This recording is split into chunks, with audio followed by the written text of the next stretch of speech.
Have you been feeling lately that the country's not only gone barking mad, that things are actually inverted? They're not just askew, they're upside down. Well, you're not alone.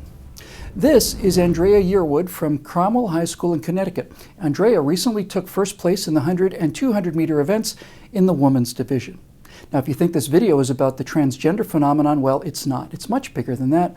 I believe everyone should have a chance to live their lives and pursue their own individual happiness as they see fit, unless and until it impacts someone else's pursuit of happiness. Andrea, you see, was born male, and Andrea's best time put Andrea roughly a second behind same-age boys and about a second or so ahead of same-age girls. And in a sport where victory is measured by 100th of a second, that's a pretty big difference.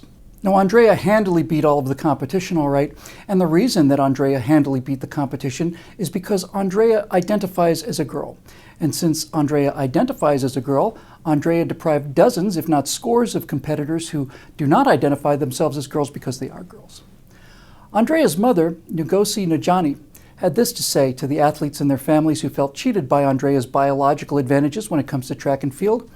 I know they'll say it's unfair and not right, but my counter to that is, why not? Yeah, why not indeed?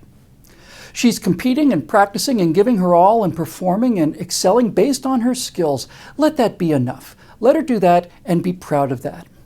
So the main thing here is this. Andrea feels good, her mother feels good, and Andrea's coach, Brian Calhoun, feels good too. I have a spectacular female athlete, he gushed. There's nothing more to say. Only there was just a little more to say. To approach it any other way might create some sort of issue or conversation, added Coach Calhoun, and you're damn right it would. That is the sound of a man with a gun to his head. So, why is Andrea competing in and handily winning female athletics? Well, because Andrea wants to, that's why. For all of the young women out there who also want to win, the left is silent naturally, but behind the silence is this unspoken explanation. Yes, we're all about empowering girls, and yes, we want each of you to strive to be your best, and yes, we know you want to win too. But Andrea outranks you, you see. This one person's desire to win races is more important than the scores of you who also have a desire to win races. That's why. Why do they do this? Why are other girls forced to look down at their track shoes and pretend to celebrate the joyous diversity of a competitor born a man and who they have no chance whatsoever of defeating? Why? Why are these rules in place in America today? Well, because they have to be, that's why. Here in the Republic of Emotion, Andrea has to be able to compete with the girls because if Andrea is not allowed to compete with the girls because Andrea has a man's body, well, then the entire progressive theory comes crashing to the ground, and I mean all of it. You see, to admit that Andrea has an unfair biological advantage is to admit that there are, in fact, irreducible differences between men and women, and that hurts some people's feelings, and so therefore it cannot be true, which is why Andrea gets to run in the women's division. Progressivism is the belief that anything a progressive wants is a fundamental human right, which others are obligated to tolerate and pay for without complaint, because if you do complain, it might create some sort of issue or conversation.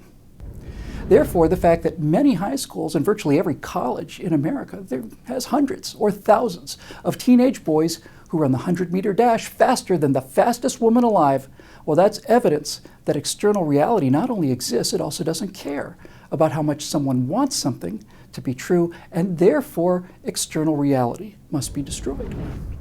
Because if male athletes are faster and stronger than female athletes, despite the rhetoric and hysteria of intersectional feminists, for example, well, then that unpleasant truth means that there are other unpleasant truths as well. That healthcare isn't free, that wars are not the results of misunderstanding, but rather of antithetical and deeply held belief systems. That throwing an AR-15 into a volcano does not end madness and murder. Now, it all comes down, all of it. So, Andrea gets to race with the girls because if the power of rhetoric and fanaticism cannot make that fair and equal, then when you get right down to it, rhetoric and fanaticism really aren't worth a damn, are they? Hey, speaking of rhetoric and fanaticism, culture and gender studies researcher Wendy Stark says that classical physics is oppressive, and therefore new laws of physics, feminist quantum, says Stark, will have to be devised. Why will the structure of the universe have to be reordered on less patriarchal lines? Well, because, according to Ms. Stark, The structural thinking of individualized separatism with binary and absolute differences as the basis for how the universe works, seeped into, pored over, is embedded in many structures of classification which understand similarity and difference in the world, imposed in many hierarchical and exploitative organizational structures, whether through gender, life, non-life, national borders, and so on.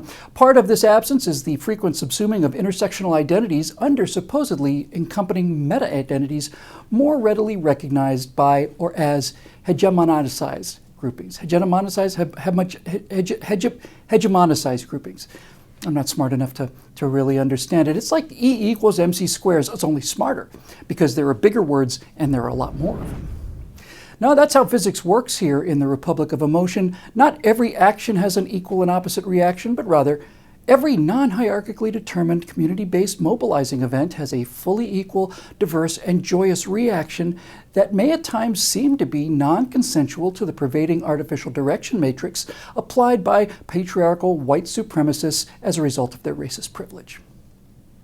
Having fits about not getting what you want is not progressive or enlightened. It's childish. It is instead the morality and ethics of a spoiled child having a temper tantrum on the floor at Walmart because mommy didn't get them the toy that they wanted.